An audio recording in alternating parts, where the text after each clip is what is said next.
로마서 5장 1절입니다.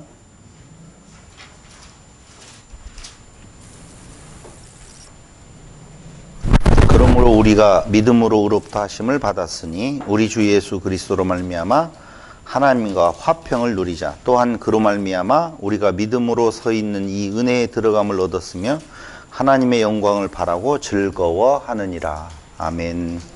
지난 시간 우리가 아브라함 언약, 그것도 역시 하나님의 은혜였었다라고 하는 내용까지를 살펴보았습니다. 그럼 다시 한번 정리해서 보면 아브라함의 언약은 우리가 알고 있는 것처럼 자식을 주겠다라고 하는 언약으로 보기에는 좀 아픔이 있다는 거예요. 아브라함 언약은 어떤 내용이라고 알고 계셨죠? 아브라함 언약 우리가 알잖아요. 아브라함 언약 하면 떠오르는 것, 박 집사님이 대표로 한번 이야기해 주겠어요? 박 집사가 뭐 한 사람밖에 없어요. 아, 뒤에 말고 앞에 박 집사님, 여자 박 집사님. 아브라함 언약은 무슨 언약? 믿음? 아브라함에게 하나님께서 약속해 줬어요. 약속. 무슨 약속 해줬죠? 그렇죠. 우리는 보통 아브라함 언약하면 자식 주겠다라고 하는 언약으로 생각할 확률이 높다. 그래서 거기에 거의 많이 사람들의 생각이 매몰되어 있거든요. 그런데 아브라함 언약은 그쪽보다는 너를 인하여서 많은 민족의 복이 흘러들어간다. 복의 근원이라고 하는 약속을 주었다라고 말씀을 드렸어요. 그래서 자식 주겠다는 말이 아니라 상속자가 되리라. 보세요. 4장 11절 보실래요? 그가 할례의 표를 받은 것은 무할례 시에 믿음으로 된 의를 인친 것이니 이는 무할례자로서 믿는 모든 자의 조상이 되어 그들도 의로 여기심을 모든 자의 뭐가? 조상이라고 되어 있죠. 그러니까 모든 자의 조상이라고 하는 것은 그것이 뒤에 나오는 13절에 보면 이렇게 나와 있어요. 아브라함이나 그 후손에게 세상의 상속자가 되리라고 하신 언약은 이게 언약이라고요. 세상의 상속자가 되리라. 근데 13절에만 나온 것이 아니라 16절에는 두 번이나 나와요. 16절. 그러므로 상속자가 되는 그것이 나오죠. 은혜에 속하기 위하여 믿음으로 되나니 이는 그 약속을 그 모든 후손에게 굳게 하려 하심이라. 율법에 속한 자에게 뿐 아니라 아브라함의 믿음에 속한 자에게도 그러하니 아브라함은 우리 모든 사람의 조상. 결국은 상속자라고 하는 의미의 단어들이 지금 계속 나열되고 있다는 거예요. 17절도 하나님 한번 보실래요? 기록된 바 내가 너를 많은 민족의 조상으로 세웠다 하심과 같으니 그가 믿는 바 하나님은 죽은 자를 살리시며 없는 것을 있는 것으로 부르시느니라. 자, 죽은 자를 살리시며 없는 것을 있는 것으로 부르신다라고 하는 말의 의미가 딱 떼어놓고 보면 야, 누군가가 병에 걸렸다든가 없어. 재산이 다 펑크났어. 그런 것을 회복시켜준다라고 하는 내용이 전혀 아니라는 거예요. 그럼 여기 없는 것, 이런 내용들은 다 누구를 가리키는 건가? 이방인들을 가리키는, 인간의 의가 없는 것을 가리키는. 그래서 하나님은 죽은 자를 살리시며 이럴 때 진짜 육체의 생명이 지금 죽어있는 자를 살려주시겠다 이런 의미가 아니라 그렇죠. 충분히 여러분들 공감하시는 내용이네요. 죽은 자를 살리시며 없는 것을 있는 것으로 부르시는 분이라는 말은 이삭도 없는 상태에서 죽은 몸에 죽은 상태에서 이삭이 태어난 것처럼, 그리고 이방인들도 그들도 아무것도 없고 죽은 상태에 있는데 그들을 살려시는 하나님이시다라고 하는 내용을 말하는 것이지, 갑자기 그걸 떼어가지고 우리 일상에다가 적용을 해서 죽은 자가 있어? 하나님의 능력으로 살릴 수도 있다라든가 너 다 재산 다 날라갔어? 없는 것을 있는 것으로 하나님께서 만드시는 능력자다. 이렇게 갖다 써먹으면 안 되는 것이다 라고 말씀을 드리면서 이것이 바랄 수 없는 중에 바라고 믿는 믿음. 그것이 뭐예요? 다시 말씀드리면 많은 민족의 조상이 되리라 라고 하는 내용.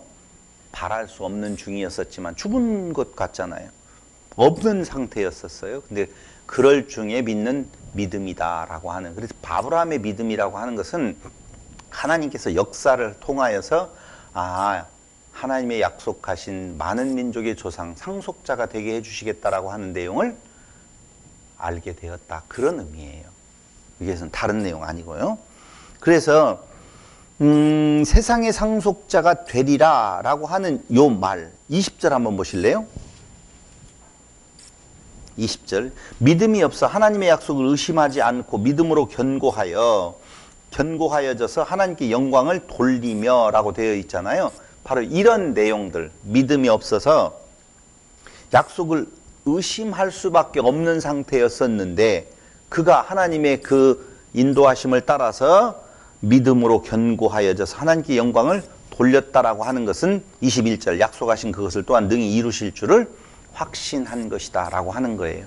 그러니까 아브라함은 아브라함 스스로가 내가 한번 믿어줘야지 상속자가 된다라고 하는 말을 틀림없이 지키실 거야. 여기서부터 출발하는 것이 아니라 그 과정을 통하여서 그가 그 믿음을 보일 수 있도록 하나님께서 역사하신 것이다.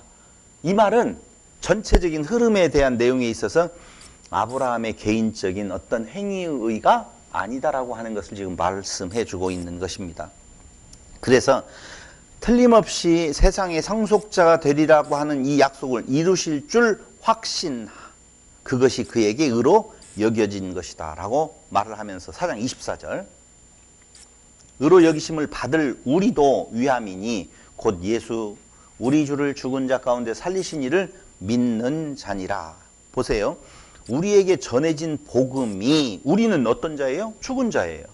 우리에게 전해진 복음이 바로 무엇이었었는가 하면은 25절에 그렇게 나오는 거예요. 예수는 우리가 범죄한 것 때문에 내줌이 되고 또한 우리를 의롭다 하시기 위하여 살아나셨느니가 십자가와 부활로 말미암아 우리의 의로움이 이루어진다라고 하는, 다시 말씀드리면 인간의 어떤 행위로 인한 것이 아니다라고 하는 것을 결론을 내주고 있는 것입니다. 그럼 한번 물어볼게요. 아브라함은 세상의 상속자가 되리라고 하는 약속을 받았어요. 우리는 무슨 약속을 받았죠?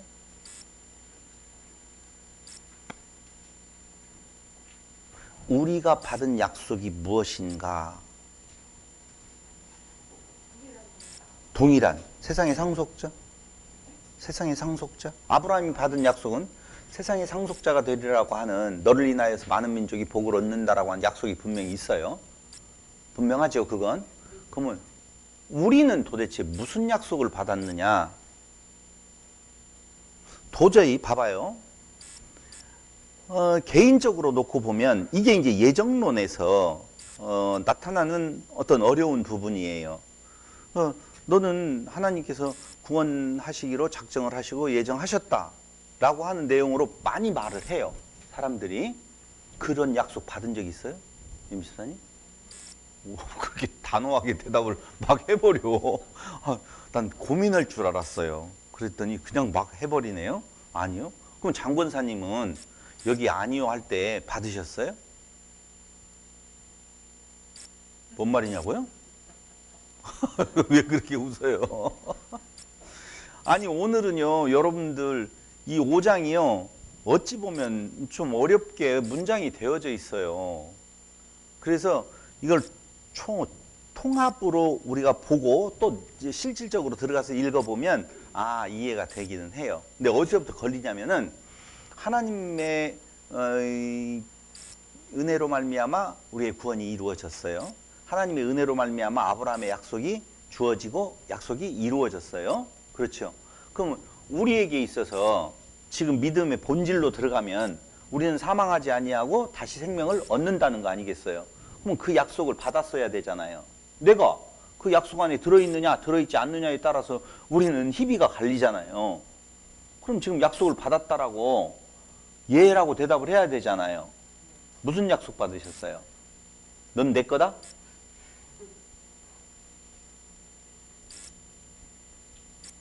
묻지 마요. 김기성 집사님이 표정이 나한테 묻기만 해봐 이렇게 표정을 지금 짓고 있는 것 같아요. 근데 여기에서 우리가 알아야 될 것은, 그래서 제가 누누이 말씀을 드리는 내용이 예정은 있을 수 있어도 예정론으로 가면 안 된다. 예정론은 거의 개인 자기 스스로의 만족을 위하여 자기가 자기를 의롭다라고 말하는 거예요. 그럼 도대체 하나님은 우리에게 무슨 약속을 해 주었는가? 제가 나에게라고 하지 아니하고 우리에게라고 지금 표현을 한 내용이 뭐냐면요. 이런 거예요. 이방인 괜찮아 그 말이에요. 그 약속이 주어졌다니까요, 지금. 아브라함을 통해서 우리에게 말씀하시는 하나님은 이방인 괜찮아예요. 그럼 여러분들과 저는 이방인에 속하죠? 괜찮다는 거예요. 유대인이 아니어도 상관없다는 거예요. 그 약속 안에 들어있어요. 두 번째, 하나님께서 우리에게 해주신 약속은 율법이 없어도 라고 하는 거예요. 지금 계속 말하고 있는 내용은 율법을 받은 유대인, 이스라엘 백성들이 그 율법을 통해서 의롭다 하심을 얻는 것처럼 자기들이 생각한다라고 보면 아니야. 율법으로 의를 얻는 것은 아니야. 하나님의 은혜가 아브라함의 그 믿음의 조상됨에 대한 근거야 라고 말을 했잖아요. 그럼 율법이 없어도 괜찮다는 말은 무엇으로 된다는 거예요? 네? 은혜로. 그렇죠. 은혜로. 그 은혜를 4장에서 마지막에 그렇게 표현하고 있는 거예요. 그게 십자가와 부활이다 라고 하는 거예요. 다시 유대인 아니어도 괜찮아. 이방인이어도 괜찮아. 왜냐하면 유대인 이스라엘 사람들은 자기들이 하나님의 약속받은 백성이라고 이야기하는데 그거 아니라고 이야기를 쭉 했잖아요.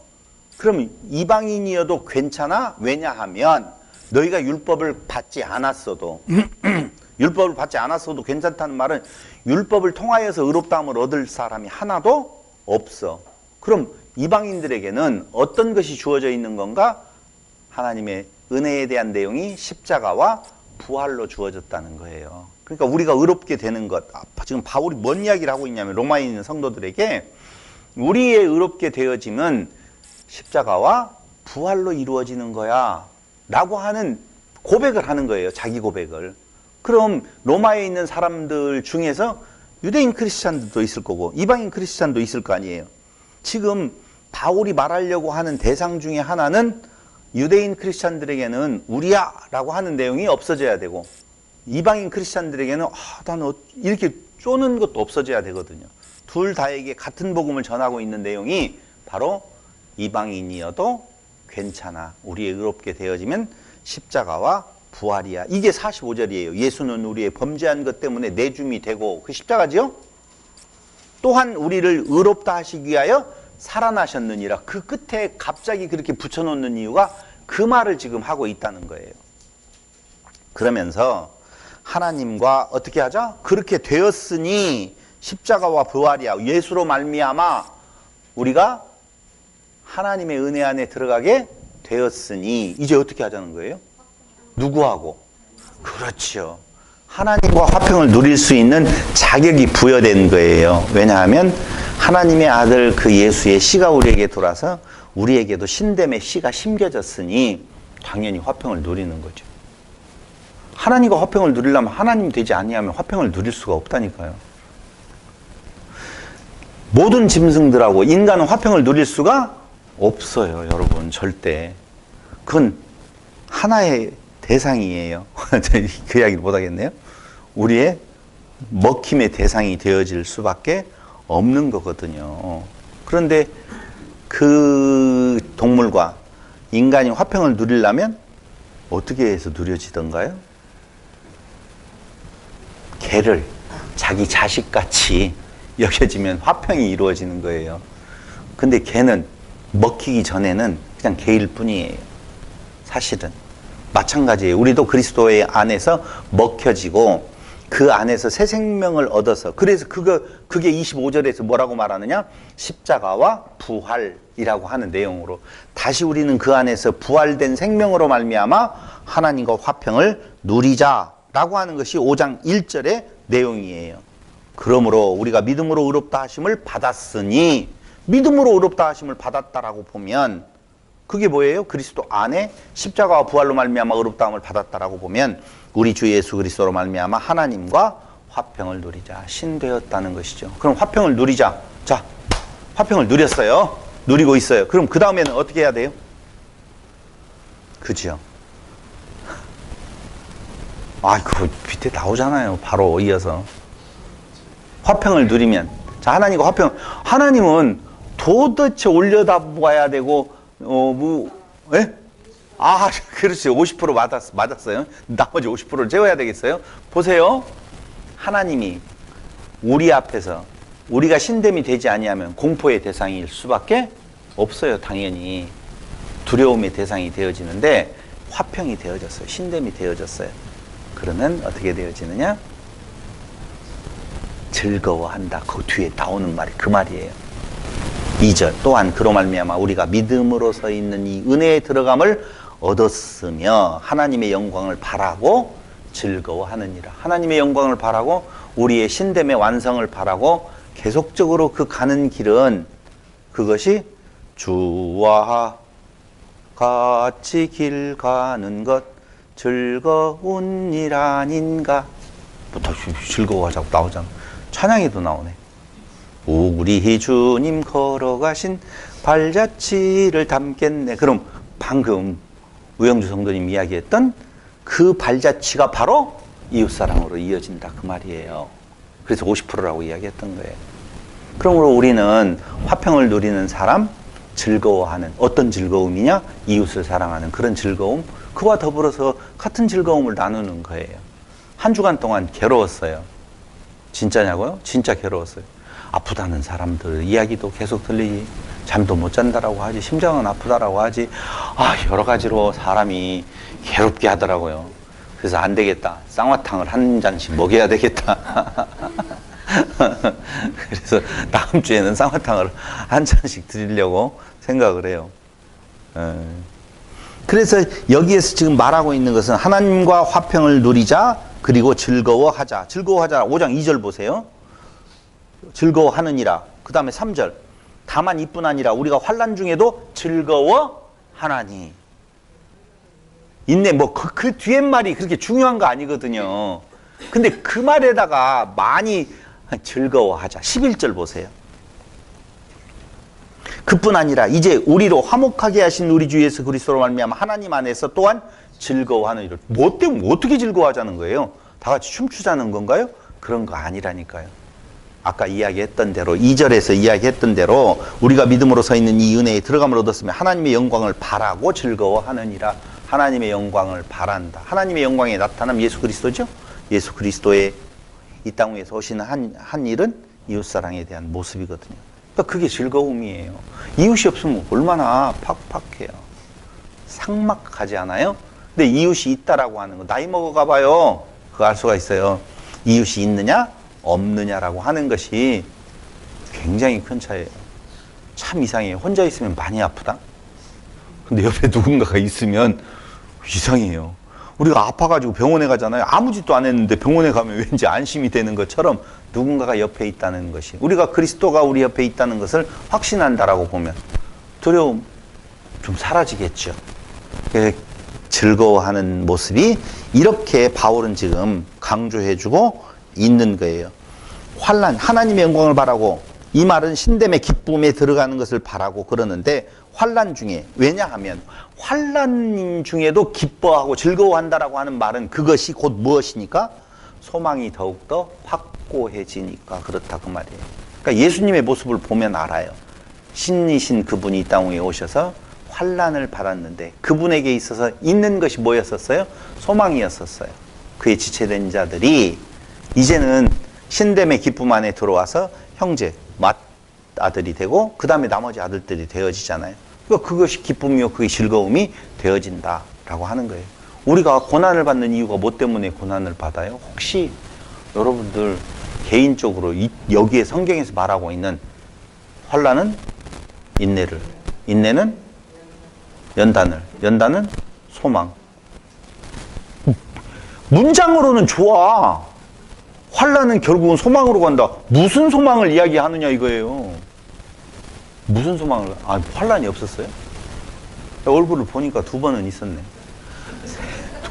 도대체 환난이 없는 사람이 어디가 있어요? 다 있지. 근데 그런 환난을 내가 내 욕심으로 인하여서 오는 환난이라고 생각하면 안 된다는 거예요. 그리스도 안에서의 있는 환난이 그건 당연히 예수님께서 환난 받으심이 자기 안에 있는 하나님의 백성들을 위한 환난이었었지 자기 스스로의 욕심으로 인한 환난이 아니라는 말이에요. 그런데 그것이 그 환난이 더욱더 아름다운 것은 그 다른 자의 하나님의 아들로 들어오게 되어짐, 이웃이 있게 되어짐이 소망이 되어져서 그게 기쁘고 즐겁다라고 하는 내용을 지금 말을 해주고 있는 것이죠. 자, 소망 보세요. 5장 5절을 보세요. 소망에 대해서 한번 생각을 해보자는 거예요. 5장 5절 다 같이 시작. 소망이 우리를 부끄럽게 하지 아니함은 우리에게 주신 성령으로 말미암아 하나님의 사랑이 우리 마음에 부은 바 됨이니. 갑자기 소망이 우리를 부끄럽게 하지 아니한다. 소망이 왜 부끄러운데 부끄럽지 아니하다라고 이야기하느냐? 라고 말을 하는 것은 하나님의 사랑이 우리에게 부어졌다. 8절 보세요. 우리가 아직 죄인 되었을 때 그리스도께서 우리를 위하여 죽으심으로 하나님께서 우리에 대한 자기의 사랑을 확증한 것이 되어지기 때문에 그래서 부끄럽지 않다는 거예요. 그런데 그 하나님의 사랑이 우리에게 부어진 것이 어느 때 부어졌어요? 그 두 번째로 가면 안 되죠. 첫 번째 놓치면 안 돼요. 어느 때? 끝까지 죄인만 이야기하네. 6절을 보세요. 6절. 다 같이 시작. 우리가 아직 연약할 때에 기약대로 라고 나오잖아요. 우리가 연약할 때에. 연약해요? 연약하죠. 연약 정도가 아니죠. 그렇죠? 두 번째로는요. 방금 여러분들이 너무 하고 싶은 말. 시작. 죄인 되었을 때에. 그것이 5장 8절의 사랑의 확증이에요. 아니 보세요. 어떤 자는 의로운 자를 위하여서 혹시 목숨을 내놓을 수도 있지만 그렇죠? 그런데 죄인을 위하여서 목숨을 내놓는다라고 하는 것은 무슨 증거예요? 뭐예요?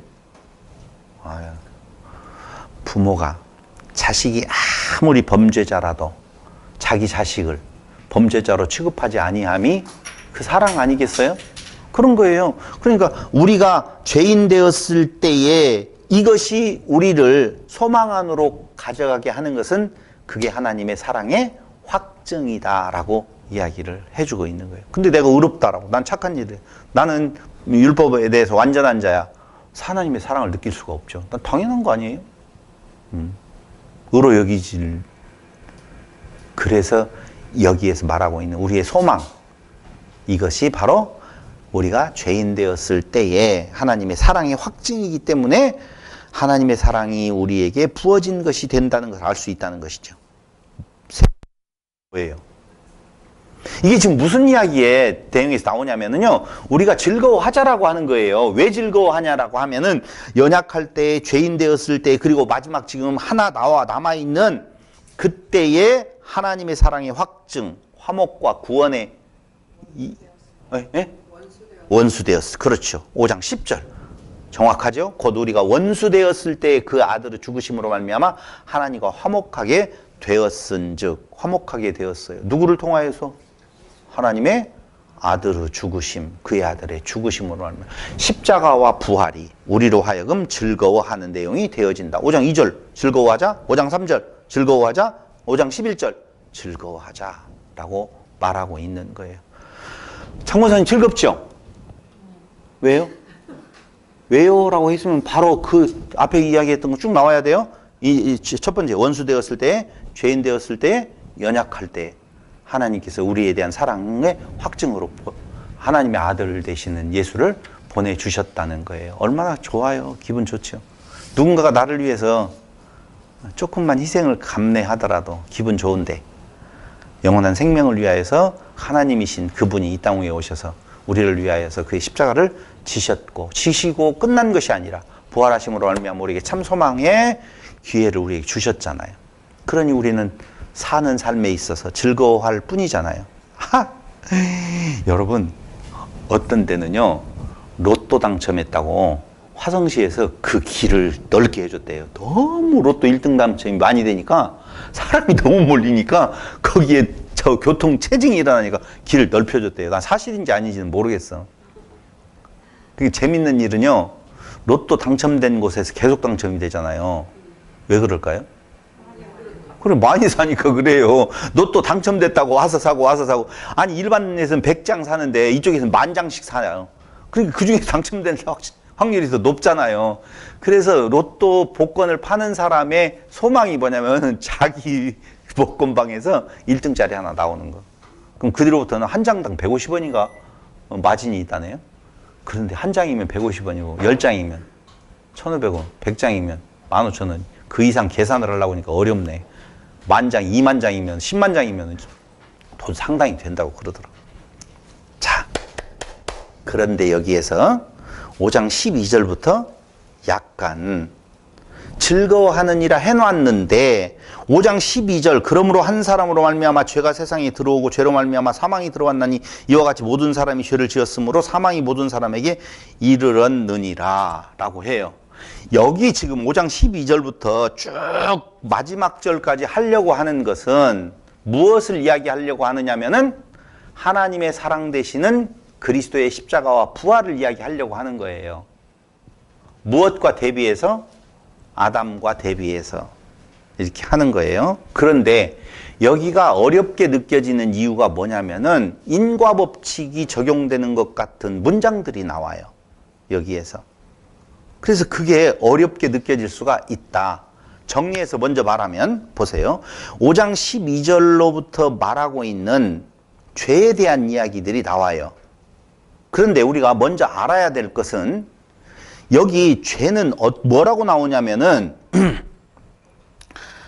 그러므로 한 사람으로 말미암아 죄가 세상에 들어왔다라고 말하잖아요. 그럼 한 사람으로 말미암아라고 할 때 그 한 사람은 누구냐 하면은 아담이겠죠. 세상에 들어왔대요. 자, 저를 보시고요. 지금 거기 뚫어지게 볼 것 없어요. 여기는 진짜 이해 안 하면 안 넘어갈 거예요. 한 사람으로 말미암아 죄가 들어왔대요. 그럼 아담이 그 죄를 짓기 전에는 죄가 없었겠네요? 있었다고 말을 하잖아요. 바로 그 밑절 13절에서 죄가 율법 있기 전에도 세상이 있었다라고 말을 하고 있어요. 그럼 도대체 한 사람으로 말미암아 들어온 죄는 뭐고 그 죄가 들어오기 전에 죄는 뭐예요? 어렵나요? 그러니까 인과법칙에 의해서 그 한 사람으로 말미암아 죄가 들어왔다. 그 말은 그 사람이 그런 죄를 짓지 않았다라고 하면 죄가 안 들어왔을 수 있다는 거 아니에요. 첫 번째 죄는 예. 자기가 하나님 되려고 하는 게 죄고 두 번째 죄는 자기가 죄인인지 모르는 게 죄. 좀 뭐 어떻게 되니 맞는 걸로 해가지고 설명을 잘 해야 되겠는데 기술이 좀 없어요. 그러니까 이런 거예요. 전제는 한 사람으로 말미암아 죄가 들어오기 전에 이미 죄가 있었다라고 하는 것이 전제예요. 근데 그 한 사람으로 말미암아 죄가 들어왔대요. 그러니까 죄가 있었는데 죄가 들어왔다라고 지금 이야기를 하고 있어요. 그렇죠. 그 말이죠. 결국은 다시 이야기할게요. 무엇이 죄냐? 성경에서 말하고 있는 것은 사람인 것이 죄야. 그 말이에요. 처음에 사람이 있었죠? 그는 그냥 죄예요. 왜 죄가 돼요? 사람이? 신이 아니니까 죄죠. 그렇죠. 신이 아니니까 죄예요. 자, 더 쉽게 이야기를 할게요. 짐승들이 죽어나가는 것은 짐승들이 그 가치를 평가받을 때에 그 가치의 평가는 누가 기준이냐면 사람이 기준이에요. 그렇죠? 짐승은 왜 죽어야지요? 왜 닭은 우리의 양식이 되어야 되죠? 왜 돼지는 우리의 양식이 되어야 되죠? 왜 짐승들은 사람의 그 횡포에 의해서 아무 끽소리도 못하고 그래야 되죠? 왜 날아가는 모기는 왜 내 맘대로 죽여요? 그래서 불교에서는 그것도 잡지 말라고 그러잖아요. 살생이라고. 하루살이는 왜 우리는 날파리들이 돌아가면 왜 박수를 치면서 죽이죠? 무슨 자격으로? 사람 된 자격으로. 그래요. 그냥 가치 없어요. 그냥. 그러니까 그들은 죽기에 태어난 짐승이다라고 하는 내용은 그것이 곧 뭐라는 거예요? 사망이라는 거예요. 죄가 들어오고 죄의 삭은 사망이라고 이야기를 하잖아요. 그러니까 사망은 죄를 지었기 때문에 우리가 생각하고 있는 그러한 윤리 도덕적인 죄를 지었기 때문에 죽음이 왔다는 말이 아니에요. 그냥 죽기에 태어난 자들이기 때문에 사망은 결과예요. 그럼 사람은 원래 가치 부분에 대한 내용이 없어요. 없음이에요. 그래서 그냥 죄인 것은 사람을 기준으로 했었을 때 짐승들이 죄덩어리인 것처럼 우리가 사람이 죄인 것은 하나님 앞에서 하나님의 기준으로 놓고 보면 하찮은 것들이다 그 말이에요. 아무것도 아니다 이런 말이에요. 그럼 아무것도 아닌 존재들은 결론이 뭐예요? 죽음이잖아요. 근데 그 죽음을 죽음으로 생각할 이유가 없다니까. 그냥 당연한 거예요. 그냥 당연한 거. 근데 어느 날 갑자기 죽음이 두려움과 공포로 오게 되어지는 것은 사람에게서 벗어난 자들의 모습이에요. 여러분. 짐승 죽이면 그러니까 킬링필드에서 몇백만? 200만? 몇백만이 죽었잖아요. 사람에 의해서 사람 목숨이 피부 색깔이 다르고 뭐가 좀 어눌하고 어쩌고 하면 넌 다 죽어야 된다. 600만이라고 하는 내용을 누가요? 히틀러가 학살을 했잖아요. 600만이에요. 합치면 1000만도 넘어요. 단 두 사람에 의해서 행해진 내용이. 그 사람들이 그렇게 죽어가는 것이 그것뿐만 아니에요. 오늘날에도 이 사회에서도 가진 자가 가지지 않는 자를 향하여서 생각하는 내용들이 우리가 상상하는 것 이상이라니까요. 아무것도 아닌 것처럼 흘러가고 있는 내용들이 너무너무나 많이 있죠. 사람이 죄인인 이유는 사람이기 때문에 그래요. 누구 앞에서? 거룩하신 그분 앞에서 그들은 우리가 거룩하신 그분 앞에서 마땅히 죄인이요 죽어야 될 자라고 이야기하면 반발심이 생기잖아요. 반발심 안 생겨요? 생기잖아요. 그럼 돼지고기 먹으면 안 되죠. 아, 돼지가 사람 앞에서 왜 나를 죽이는 거야? 아니 돼지하고 난 상관이 없어요. 그러니까요. 닭이 왜 나를 똥닭으로 삼으려고 죽이는 거야? 라고 할 수 없잖아요. 그냥 너무 당연한 거 아니에요? 그렇잖아요. 근데 우리가 하나님 앞에서 왜 우리가 죄인인 거예요? 라고 말을 한다면 닭이나 돼지나 오리나 모든 짐승들이 왜 우리를 식용으로 삼는 거예요 지금? 우리가 뭘 잘못했다고? 당신한테 하는 일이 뭔데? 달려들 수 있는데 우리는 그거 용납하지 않거든요. 그러니까 그것이 나쁜 것이다 좋다라고 하는 개념은 내가 있어서 내 기준으로 놓고 보니까 좋다 나쁘다라고 하는 개념이 성립이 되어지는 것이지 그냥 사람 앞에서 짐승들은 그냥 그런 짐승들이에요. 하나님 앞에서 사람은 그냥 그런 죽기에 태어난 짐승하고 똑같은 존재라고요. 중요한 것은 왜 우리를 그렇게 취급하는 것이 아니라 그런 존재를 하나님 되게 만드셨다라고 하는 은혜에 대한 내용을 우리가 지금 하나님의 말씀을 통해서 잘 알아가고 있는 중이다 라고 하는 것이죠. 그러니까 왜 그렇게 만들었어요? 네가 뉘기에 하나님을 힐문하느냐라고 말한다는 것이죠. 보세요. 아담으로 말미암아 알게 하셨다, 알게 되었다는 거예요. 한 사람으로 말미암아 죄가 들어왔다는 말은 그 아담을 통해서 네가 어떤 모습인지를 내가 알게 해줄게 라고 하는 내용이 바로 법을 그들에게 주어서 그에게 주어서 그것을 범함으로 말미암아 이렇게 되어지면 안 범했으면 이런 것이 아니라니까요. 그것을 너는 지킬 수 있는 내용이 아니지 네가 바로 짐승과 같은 존재야 라고 하는 것을 알게 하는 거예요. 근데 그걸 알게 하기 위하여서 그러면 이스라엘 백성들에게 모세를 통하여서 이제 뒤에 나와요. 아담으로부터 모세까지라고 하는 말이 나오는데 모세를 통해서 율법을 주신 내용은 하나님께서 에덴 동산에서 아담에게 주는 따먹지 말아라 그걸로 선악을 아는 지식나무로는 먹지 말아라 하는 내용과 똑같아요.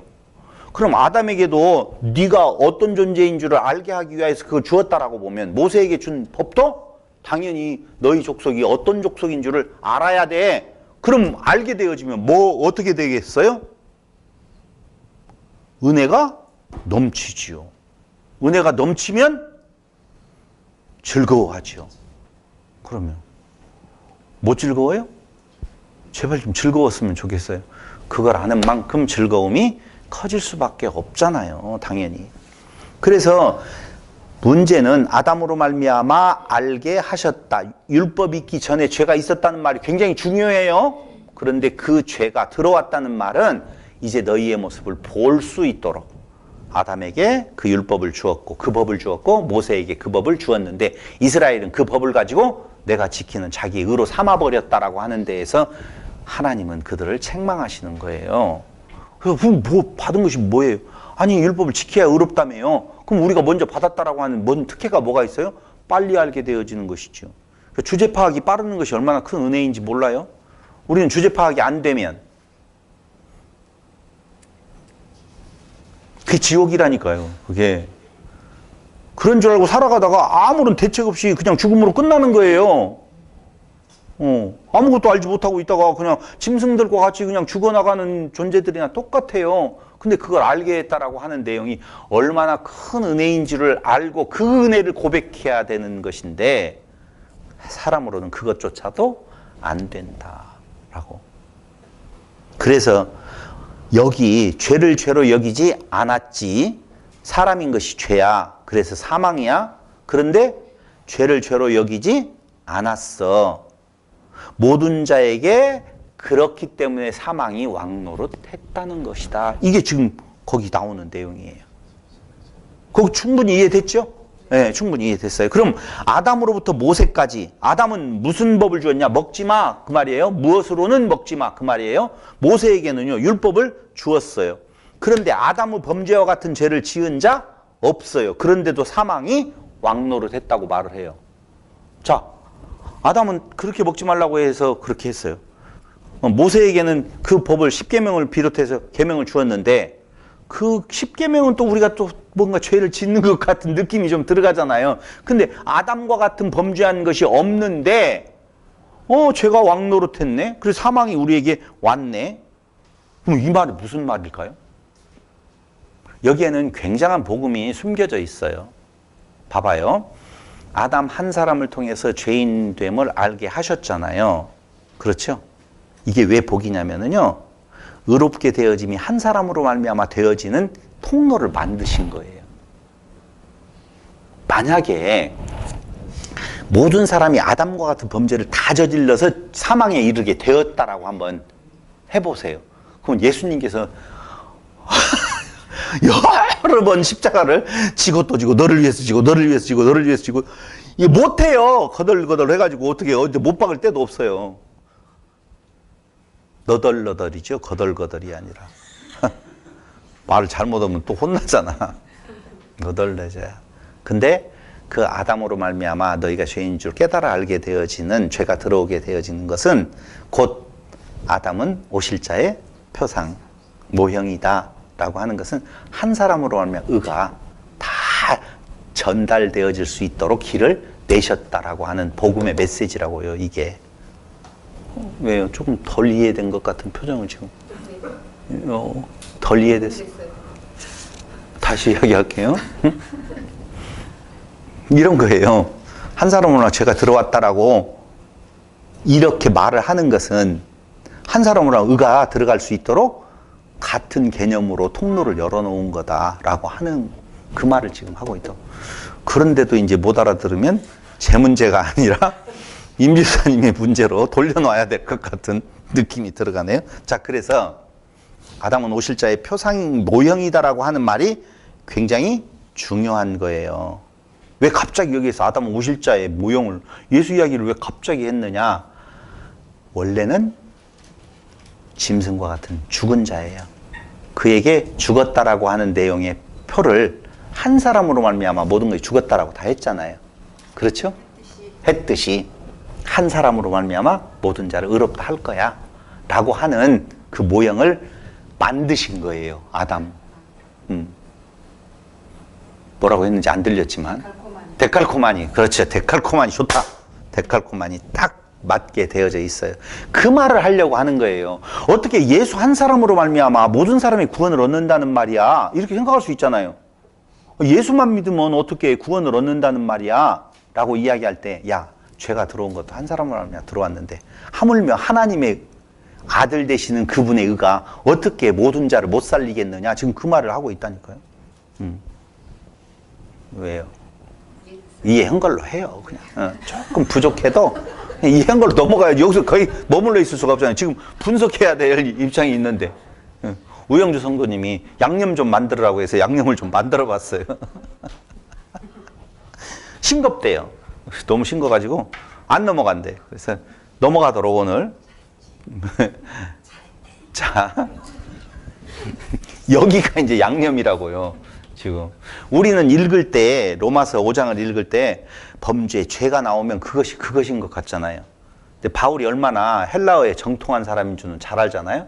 근데 15장 지금 12절부터 나오고 있는 죄, 범죄 뭐 이런 내용들이 단어들이 같은 단어를 쓰고 있고 다른 단어들을 다 쓰고 있어요. 그걸 분석해 보면 아, 지금 무슨 말을 하려고 하는 줄을 우리가 조금은 이해할 수가 있게 되어져요. 보세요. 5장 12절. 그러므로 한 사람으로 말미암아 죄가 세상에 들어오고 죄로 말미암아 사망이 들어왔나니 이와 같이 모든 사람이 죄를 지었으므로 사망이 모든 사람에게 이르렀느니라. 그럼 죄 세 번 나오죠?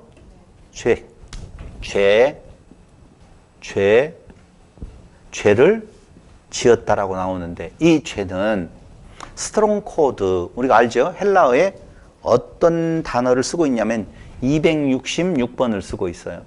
이것도 266번을 쓰고 있어요. 이건 몇 번을 쓸까요? 이렇게 말하는 것은 267번. 어떻게 알았어요? 짐작으로. 예, 틀린 걸 어떻게 알았냐. 지금 그 말을 하고 있는 거예요. 264번.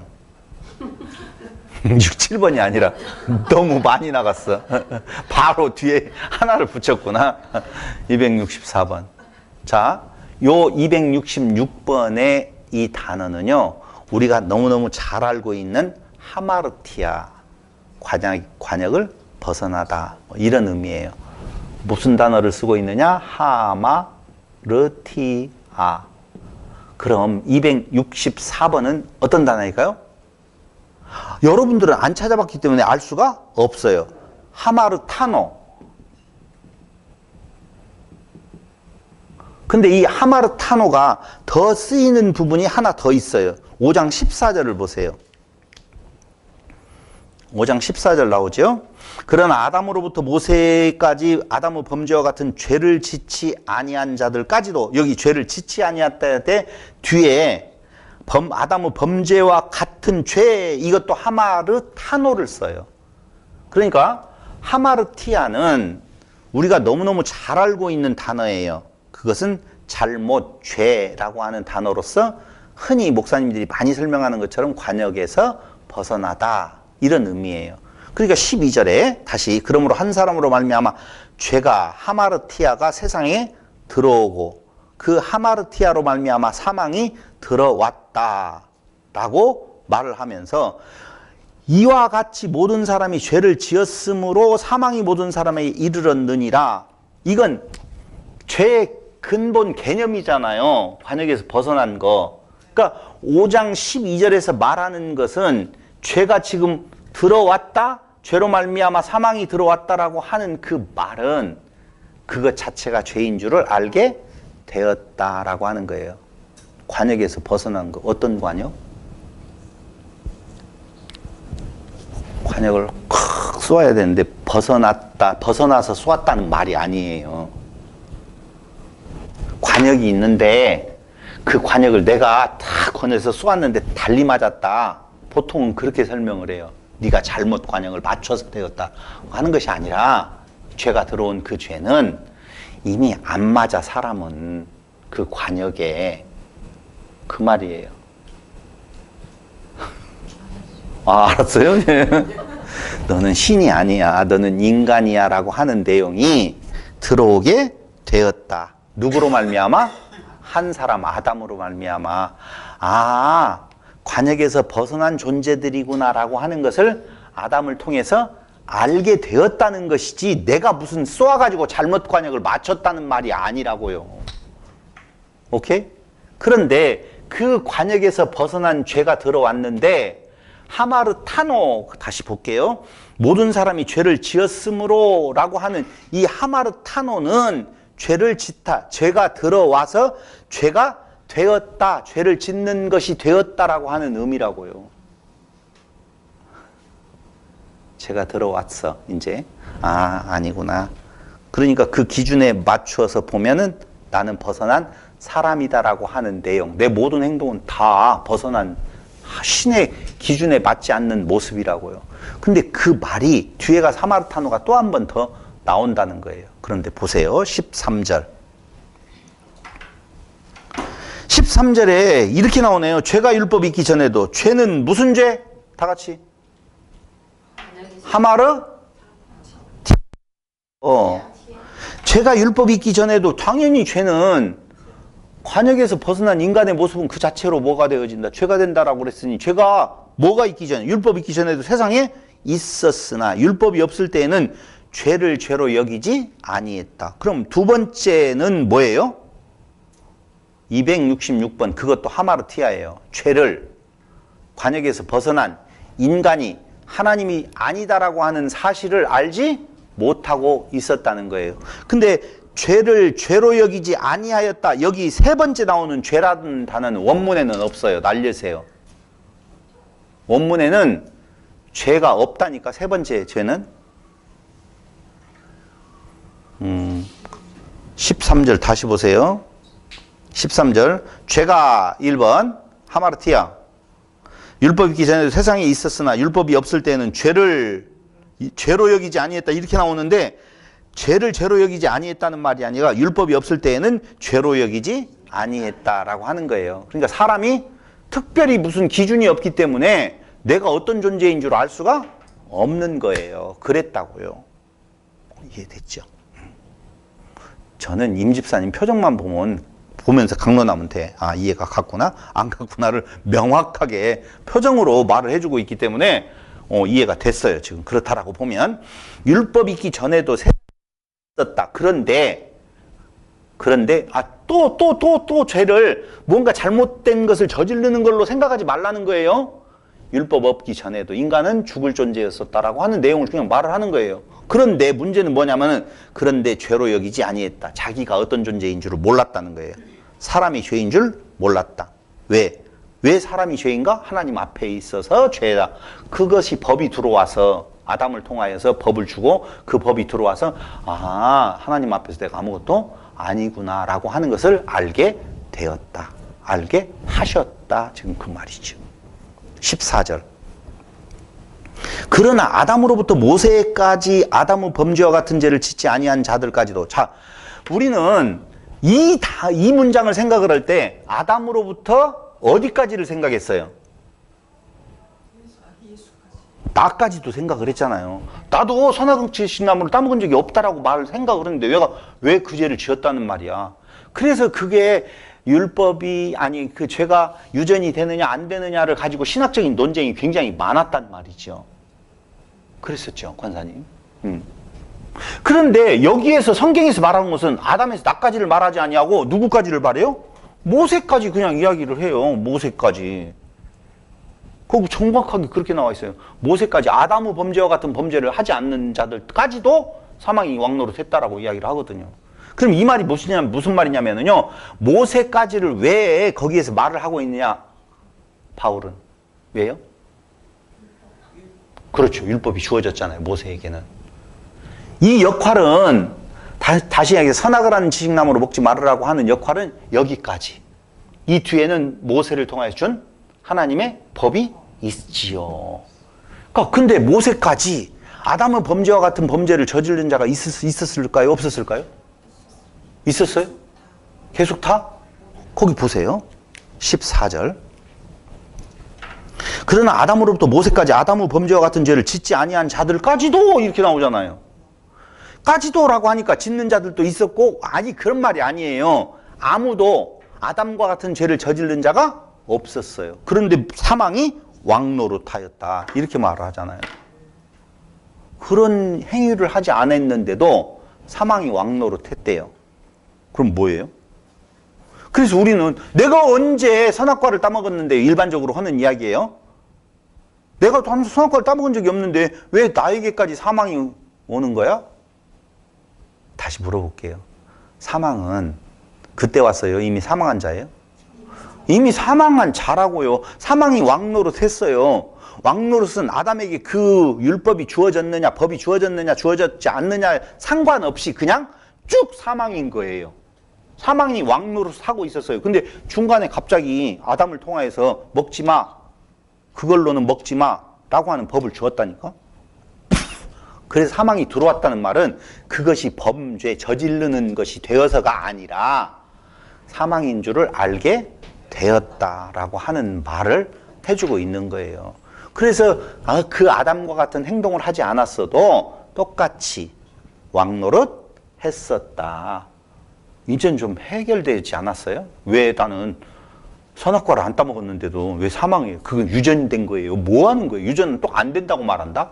신학계에서는. 유전된다라고 하면 유전설 하면은 믿음도 유전되어져야 되잖아요. 이게 너무 어렵거든요. 그러니까 이랬다 저랬다 이 말했다 저 말했다. 그래서 지금 오늘 헬라어를 이렇게 가지고 설명을 하고 있는 거예요. 그럼 다시 한번 14절. 아담의 범죄와 같은, 여기에서 그 범죄와 같은이라고 하는 파라바시스라고 하는 법이에요. 범법. 아담의 범죄와 같은, 여기 나오잖아요. 그럼 이때 범죄는 아담만이 저지른 거예요. 범법. 법을 범했다, 행동을 했다라고 하는 내용이에요. 그런 범법을 저지르지 않은 자들에게도 죄가 왕노릇했다. 여기서 죄라고 하는 것은 아까 이야기했는데 하마르타노, 죄를 짓다라고 하는 내용으로 그냥 정죄가 되어지는 거예요. 그러면서 15장 거기에 중요한 말 나오죠. 그러나 이 은사는 그 범죄와 같지 아니하니. 14절 빼먹을 뻔했어요.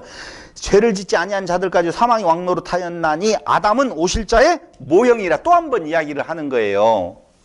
그러니까 그 짓을 안 했는데도 불구하고 사망이 왕노릇했다면 그리스도의 십자가를 짓는 것과 같은 행동을 안 한 우리에게 의롭다 인치심이 되었다라고 하는 내용이 데칼코마니로 딱 들어맞도록 그렇게 만들어 놓으셨다.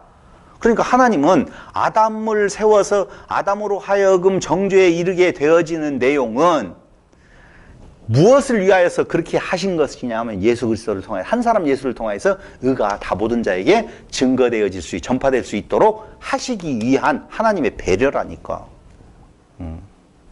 놀랍죠. 놀랍다고 해주셔서 정말 고마워요. 못 알아들어가지고 이러면 참 아프지.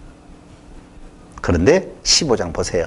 그러나 이 은사는 그 범죄와 15절 그렇죠. 근데 그렇게 무섭게 해요. 15절 이렇게 이야기해요. 15절 깜짝 놀랐어요. 15절 한번 보세요. 그거 보세요. 다 같이 시작. 그러나 이 은사는 그 범죄와 같지 아니하니. 자 보세요. 이 은사는 그 범죄와 같지 아니한다는 말은 오실자의 표상이라고 이야기하고 예수를 지금 이야기를 해놨단 말이에요. 그런데 그 은사는 그 범죄와 같지 아니하니. 여기에 중요한 단어 뭐예요? 그예요. 그 정관사. 그걸 하나를 딱 가리킬 때 하는 그 범죄와 같지 아니하니. 그러니까 그 아담을 통하여서 죄가 들어온 것과 같지 않다. 게임이 되지 않는다. 이 은사는. 예수 그리스도를 통하여서 의가 우리에게 전달되어진 것은 그 범죄하고 어떻게 비교할 수 있겠느냐. 안 된다. 그래서 그 범죄라고 딱 넣는 거예요. 그 범죄와 같이. 그 범죄는 여기에서 말하고 있는 그 범죄는 3900번으로서 무슨 단어를 쓰고 있느냐. 파랍토마라고 하는 내용. 아담이 저지른 행위라고 보시면 돼요. 그 범죄와 같지 아니하니 곧 한 사람의 범죄를 인하여. 그 한 사람의 범죄는 또 무슨 단어를 썼겠어요? 파랍토마. 그 행위 토마를 인하여 많은 사람이 죽었은즉 더욱 하나님의 은혜와 많은 사람이 죽었은즉이라는 말은 그것 때문에 많은 사람이 죽게 되었다는 말이 아니라 죽은 존재인 줄을 알게 되었다라고 하는 것이죠. 죽었은즉 더욱 하나님의 은혜와 또한 한 사람 예수 그리스도로 은혜로 말미암은 선물은 많은 사람에게 넘쳤느니라. 이 선물은 당연히 또 뭐예요? 예수 그리스도를 통한 내용이죠. 은혜죠. 이 선물은 범죄한 한 사람으로. 이게 그 범죄라고 하는 것도 266이 아니라 하마르타노, 죄를 짓다라고 하는 내용이에요. 말미암아 사망이 그 한 사람을 통하여 아니요. 또 이 선물은 범죄한 한 사람으로 말미암은 것과 같지 아니하니 심판은 한 사람으로 말미암아 정죄에 이르렀으나 은사는 많은 범죄로 말미암아 의롭다 하심의 이름이니라. 하나님의 능력이 아니고서는 많은 범죄를 커버할 수 있는 어떤 존재도 없어요. 그래서 이 은혜는 비교할 수 없는 것이다. 지금 바울은 누구? 아담을 들어서 그 은혜에 대한 설명을 해주고 있는 거예요. 그렇게 해서 우리 안에 은혜가 넘치게 되었죠. 자, 보세요. 또 잊어먹으면 안 돼요. 넘친 은혜에 대한 강조점이 뭐예요? 이웃사랑? 즐거워하고 막 아무라도 이야기해봐요. 십자가 부활 막 그렇게 이야기를 하겠죠. 지금 이야기하는 것은 아브라함 이전에 아담을 지금 꺼냈어요. 그럼 아브라함이라고 하는 것은 하나님께서 그를 모든 민족의 조상이, 믿음의 조상이 되게 해주겠다라고 하는 이야기를 하고 있잖아요. 근데 바울이 이야기하려고 하는 것은 모세의 율법이 주어지기 전에, 이스라엘이라고는 정체성이 이루어지기 전에 아브라함에게 약속했었고, 그 전에 누구도 있었다? 아담도 있었다라고 하는 내용이에요. 그러다가 갑자기 무슨 이야기를 하냐면 예수의 은혜를 딱 이야기를 해요. 그럼 그 은혜는 뭐라는 거예요? 유대인을 넘어서 그 말이에요. 내가 지금 이방인 전도를 하러 가야 되잖아. 그렇죠? 로마 여기 교회 안에 섞여 있어. 근데 스페인은 땅끝은 이방인들 판이야. 근데 내가 왜 그 일을 해야 되는 줄 알아? 그 은혜는 그걸 넘어서서 하나님의 사랑은 어떻게 해요? 모든 민족에게 다 주어지는 거예요. 창조의 완성을 위하여서 내가 가려고 하는 거다. 이 복음을 지금 설명을 해주고 있는 거라고요. 그래서 다시 한번 범죄와 범죄를 인하여서 지금 몇 절 읽었어요? 17절로 가고 있어요. 17절. 16절 다 이야기했죠. 은사는 많은 범죄로 말미암아 이렇게 된 17절. 한 사람의 범죄, 아까 이야기했던 대로 파랍토마, 범죄로 말미암아. 그 다음에 17절. 한 사람은 범죄로 말미암아 사망이 그 한 사람을 통하여 왕노릇하였은즉 더 은혜와 의의 선물을 넘치게 받는 자들은 한 분 예수 그리스도를 통하여 생명 안에서 왕노릇하리로다. 왕노릇은 똑같은 왕노릇인데 하나는 사망이 왕노릇하고 하나는 생명의 왕노릇이라고 하는 내용이 달라져요. 한 사람으로 말미암아 죄가 들어왔어요. 알게 되었다는 의미죠. 근데 이건 쉬워. 이건. 근데 많은 범죄를 인하여서 의롭게 되어지는 것은 이건 어려워. 사람으로서는 할 수가 없다니까요. 그런데 누구만이 그게 가능하다? 창조주이신 그 하나님만이 가능한데 그분이 그의 아들, 그분이 그 육신을 입고 오셔서 그 일을 다 이루어 주신 거야. 우리는 이방인이잖아. 바울은 이방인이라는 말이 아니라 지금 이방인들을 향해 가고 있는 그 말을 하고 있는 거예요. 그들에게도 소망이 있음은 그것이 하나님께서 하신 일이고 하나님의 은혜고 그의 아들을 통하여서 이루신 일이기 때문에 가능한 거야. 우리 이 복음 전해야 되지 않겠어? 다 같이 시작. 뒤에 붙여요. 이 복음 전해야 되지 않겠어? 아니요. 이 복음 전해야 되지 않겠어? 돈 좀 줘라. 돈 이야기만 나오면 상당히 표정이 약간 일그러지는 모습을 본다니까요. 뭐가 그렇게 하나님의 말씀을 전하는 제가 이방인이라고 해서 가리고 하면 안 되잖아요. 제가 위축되어져서 하면 안 되잖아요. 그런 것처럼 여러분들에게 주신 은사를 따라서 그거 좀 줘라. 뭐가 나쁘다고. 저한테 돈 달라고 하는 거 아니니까 너무 무서워하지는 마세요. 안 무서워한대요. 장군사님이 안 무서우면 됐지 뭐.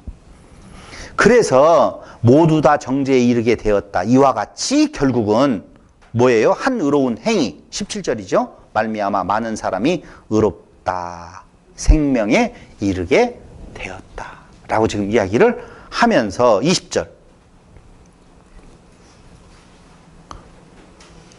왜 19절은 안 할까요? 죄가 없으니까. 그쪽인 죄 단어가 없으니까. 거기 19절 그래도 읽어보고 한 사람이 순종하지 아니함으로 많은 사람이 죄인 된 것 같이 한 사람은 순종하심으로 많은 사람이 의인이 되리라. 율법이 들어온 것은 범죄를 대하게 하려 하며 여기 딱 나오잖아요. 율법이 들어왔어요. 아담에게 법이 들어왔고 모세에게 법이 들어왔어요. 뭐 하려고요? 범죄를 더하게 하려고 들어온 것은 범죄. 이 범죄는 스트롱 코드 몇 번? 3,900번. 파랍토마라고 하는 내용. 들어온 것 범죄를 더하게 하려 함이라. 그러나 죄가 더한 곳에 은혜가 더욱 넘쳤다. 여기 죄 더한 곳은 당연히 뭐겠어요, 이제? 266번. 여기. 하마르티아. 그럼 내가, 그 말은 뭔 말이에요? 내가 짐승인 줄 아는 것만큼 은혜가 넘친다. 그 말이에요. 자기 의를 깨달으면 깨달을수록 은혜는 줄어들게, 없어지게 되어져 있고, 내가 진짜 죽음 안에 있는 거구나. 저는 그래서 가끔 그런 생각을 한다니까요. 600만이 죽어간, 그리고 킬링핀드에 의해서 200만인가 몇배가 죽어간, 3분의 1의 사람들이 죽어간 이 내용을 대표적인 걸로 생각을 하는 거예요. 거기 무슨 사람의 인격이 어디가 있고, 사람의 소중함이 어디가 있어요? 마찬가지예요. 누군가가 어디에서 전쟁으로 죽어갔다고 하는데 우리 눈 하나 깜짝이에요? 안 하는 것이죠. 중동에 전쟁이 일어났네. 이스라엘이 많이 죽었네. 무슨 생각이 들어가요? 다 같이 시작. 죽었네. 그런 생각이 들어가요? 나는 이런 생각이 들어가요. 기름값 오르겠네. 아이고, 쯔쯔쯔.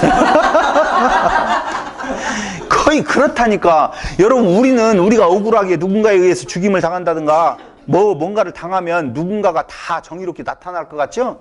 어림도 없는 이야기예요. 사람이 무슨 힘이 있다고, 무슨 존재가 있다고. 그런데 하나님이신 그분이, 세상의 창조주이신 그분이 우리를 그분과 같은 존재를 만들기 위해서 그의 아들을 이 땅 위에 보내주시는 그 사랑을 우리에게 베풀어 주셨어요.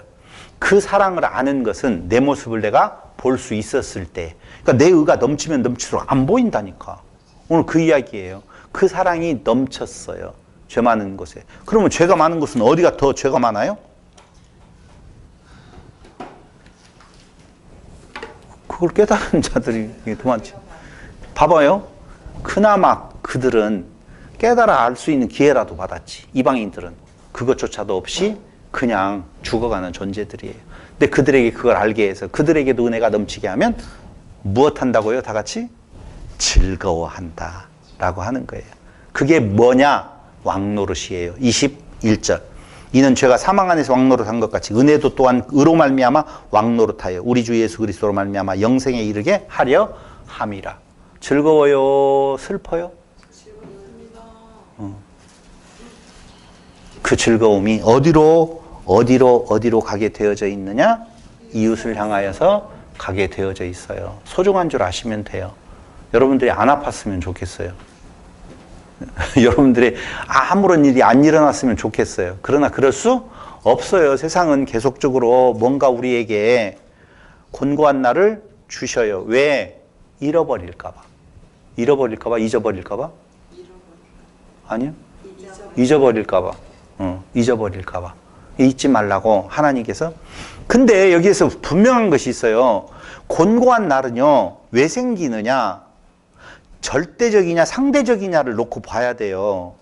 그 곤고한 날은요, 절대적이 아니에요. 상대적이라니까요. 재산이 1,000억 가지고 있는 사람은 곤고한 날 없을 것 같죠?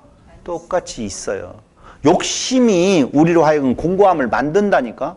제가 젊은이들에게 이야기를 들어봐요. 근데 젊은이들이 뭐라고 이야기하면 자기들이 지금 의료보험료라든가 이런 것 때문에 자기들이 짊어져야 될 짐이 너무 많다고 하면서 왜 국가에 돈을 퍼주냐라고 이야기를 해요. 근데 내가 아무리 생각을 해봐도 그때 무슨 이야기를 제가 그 친구한테 했냐면은 이렇게 이야기했어요. 우리 젊었었을 때는 더 어렵게 살았는데 지금보다 훨씬 어렵게 살았다? 그때는 먹을 것이 없어가지고 나머지 오이 따먹고, 이거 목사가 오이 따먹었다고 해도 대먹이고, 오이만 따먹었어? 밤도 따먹고, 밥만 따먹었어? 포도도 서리하고. 별별 짓을 다 해가지고 그렇게 살아온 날들에 대한 내용이 있어요. 아니 지금 방 2칸 있다라고 방 한 칸에 여러 세대가 그냥 같이 누워서 잤어요. 얼마나. 그럼 절대적으로 뭐냐? 상대적으로 뭐냐? 결국은 상대적인 박탈감이 심하게 있잖아요. 그래서 사람에게 그 욕심을 인하여서 우리로 하여금 곤고한 날을 느끼게 하는 거예요.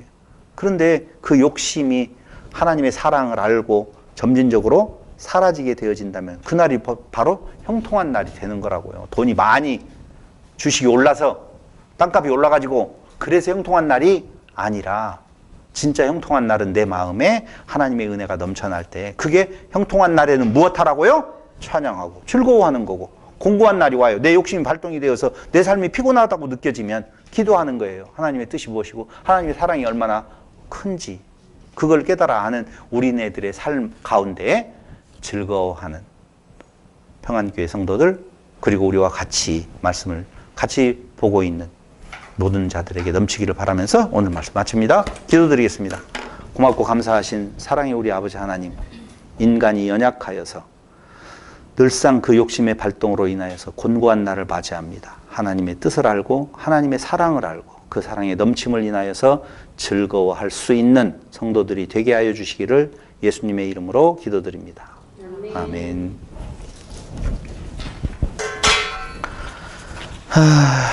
저는 계속